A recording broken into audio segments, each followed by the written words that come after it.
I finally get to hear something about Pueblo, Colorado for once. A woman is suing for excessive force after the police used the tasers on her once she was being put onto the ground.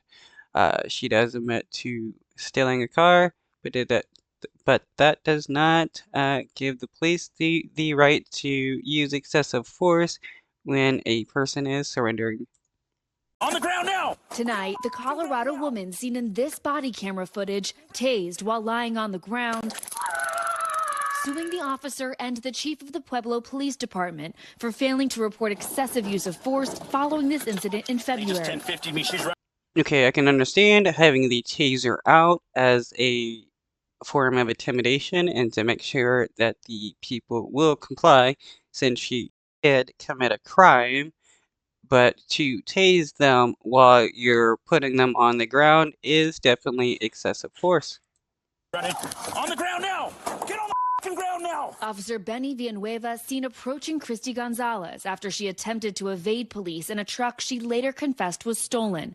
Gonzalez forced to the ground, the officer then deploying his taser, both probes striking her lower back as she yells out in pain.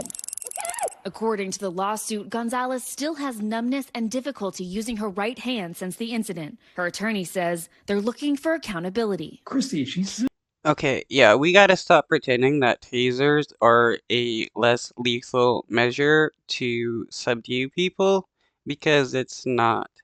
There's a lot of people that have died from being tasered due to having a bad heart or something else, and there's been many times where the police use the taser to torture people by continually shocking them.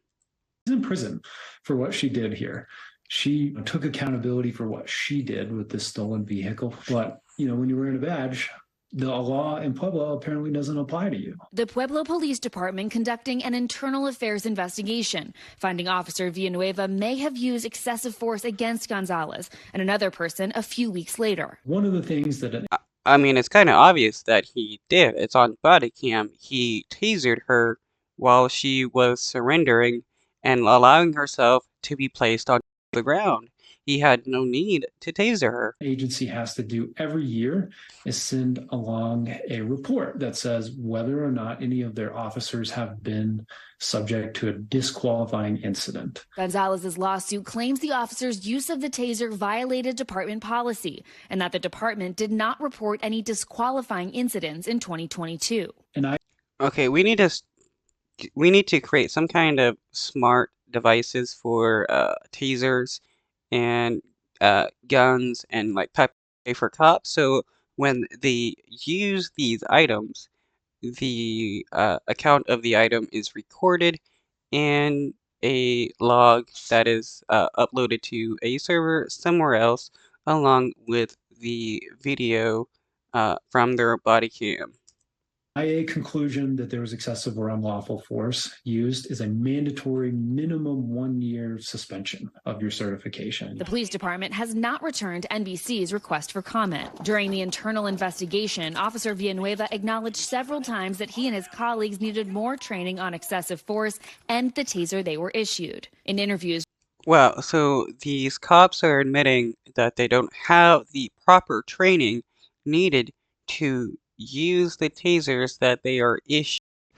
If this was a forklift driver who was uncertified and the government found out that the business had an uncertified forklift driver working, there would be serious consequences. It would be more than just the worker being suspended.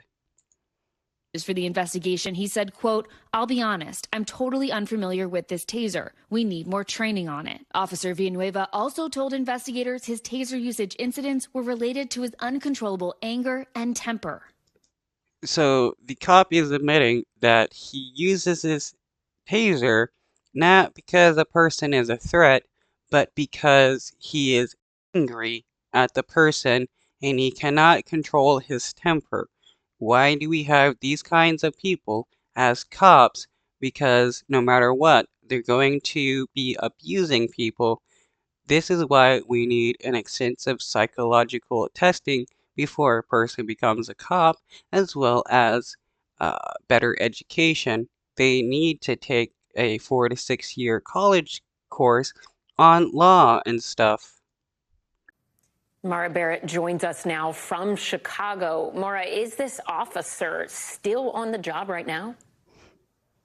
Well, Ellison, the Denver Post is reporting that Officer Villanueva, who is in his 30s, actually recently retired. This after many issues with excessive force on duty and actually a few assault charges off duty. Now, we've reached out to the Pueblo Police Department and Officer Villanueva himself, but have not heard back. But the thing is, this story is just one in a series of many excessive force cases in police departments across the country. And often those cases involve situations in which departments have to police themselves when it comes to accountability. Now, advocates say if Yeah, when you're allowing the cops to just investigate themselves, there is no wonder that majority of the time they come back with saying that the officer did no wrong, even if that police officer murdered a person.